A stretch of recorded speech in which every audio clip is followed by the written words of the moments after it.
I don't think there is a topic I talk about on this show that draws more people yelling at their screens than Miami Hurricane football. Very polarizing brand here on Late Kick. So yesterday they were in the news because Cam Ward committed to Miami. Whomst is that, Josh? Well, it is the Washington State quarterback who was way atop all of the transfer portal rankings, but then it looked like he was going to the NFL draft. Jesse, I think he went as far as to declare for it, but didn't hire an agent, which means technically he can still do whatever he wants. Well, the whole whatever he wants part, following the technically, has been applied because instead of NFL, he has announced as of yesterday, I'm committing to Miami. He had the whole edit and everything. This was kaboom time for Miami. I mean, this was what they were waiting on. Talking to some of their staffers, they were happy otherwise. They're happy with the last two recruiting classes. They've been happy with what they've been able to do largely in the portal, but they had to fulfill that quarterback piece. Tyler Van Dyke transferred, and they got a guy, but I don't think they got the guy, at least in their minds, and now they've got the guy. And Cam Ward comes down there. So, of course, you've got a twofold reaction here. Number one, they got a dynamite football player. They got the number 3 overall quarterback in the transfer portal, right behind Childs, who was out of Oregon State, and Dante Moore, who went to Oregon. So he's really good, and I think some people took that route of, whoa, man, Miami hit a home run here. There are other people, as we all know, who looked at it through the Miami prism that they apply to such things, and they said, well, yeah, but all they did was go pay for him. I hear that a lot. So here's how I choose to approach that. Okay, let's just pretend that I'm them for a second. Josh, they went out and they bought him. This is just a bag drop. That's all this is. That's them. My reaction is insert cricket sound. And then I say, is there a point here? Are we getting somewhere? Is there a logical conclusion to this? My point is, yeah, that's kind of how NIL works. Like, how do you think KJ Jefferson wound up picking Central Florida? Just a random name there. How is it that we think any of these quarterbacks actually land where it is they land? What did we think was going on?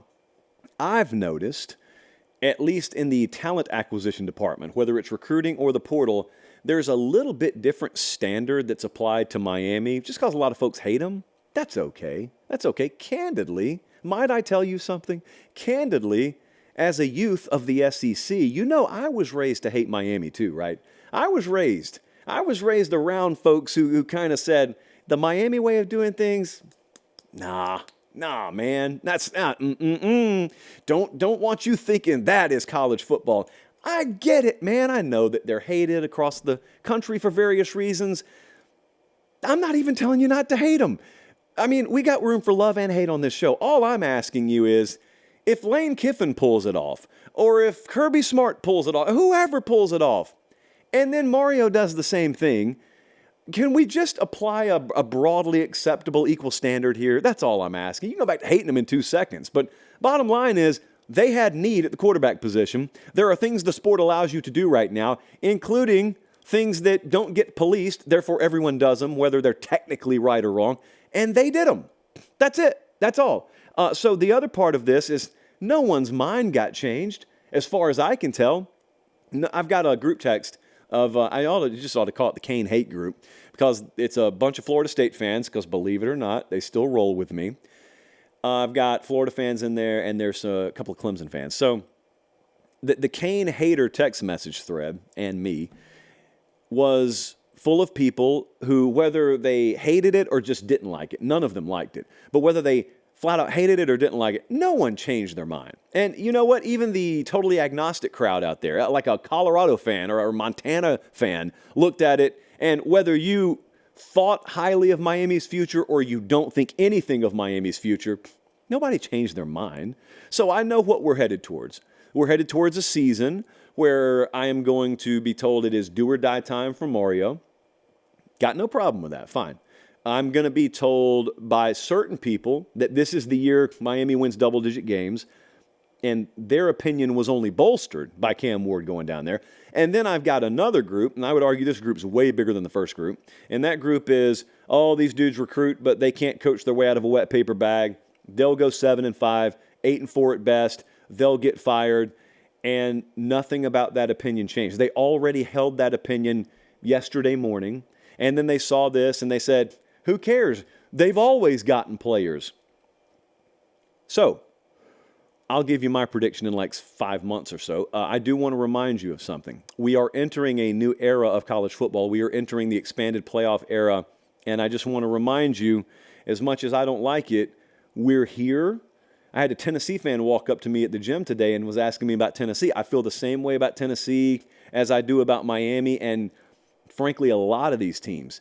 They're going to be teams that in the old way of doing things probably wouldn't have found themselves in the playoff conversation. They would have been a dark horse to legitimate candidate to maybe win their conference, but you didn't think that they were a playoff contender. Now, you got a bunch of teams. You're going to have this big basket of teams that you think are flawed and you think will lose a couple of games, maybe 3, but if the dominoes fall right, they could just wind up backing their way into the playoff. Well, teams like Tennessee and teams like Miami are really going to stand out to me because they can even afford to lose some games early, but if they get hot, like Major League Baseball wild card race style, if they get hot late in the year, you're going to look at them differently because you're going to look at Tennessee with Nico Iamaleava. Like, what if that kid gets them in the playoff? Or if Cam Ward shines this year, but he's kind of up and down, he's sporadic throughout September, October, but they kind of hit their stride in November, and they end up, let's say 9-3 or 10-2, but they back their way into the playoff. Non-conference champ, they're going to have to go on the road first round, but Cam Ward is in the playoff. All of a sudden, you're looking around saying, ooh, man, don't want to face that quarterback. Now, I know that got a lot of you excited. A lot of you are having to fan yourself right now. I know some of you love it, some of you don't, but that's where we are. So those are the kinds of teams, and that's the kind of pickup that could single-handedly shift someone's playoff fortunes in the future. And I've got news for you. Now that, Jed Fish, for instance, has left Arizona, you got a quarterback out there. We don't know what he's going to do, but you got a quarterback out there who all of a sudden, could spell the same kind of fortune change for another program if he does indeed decide to transfer.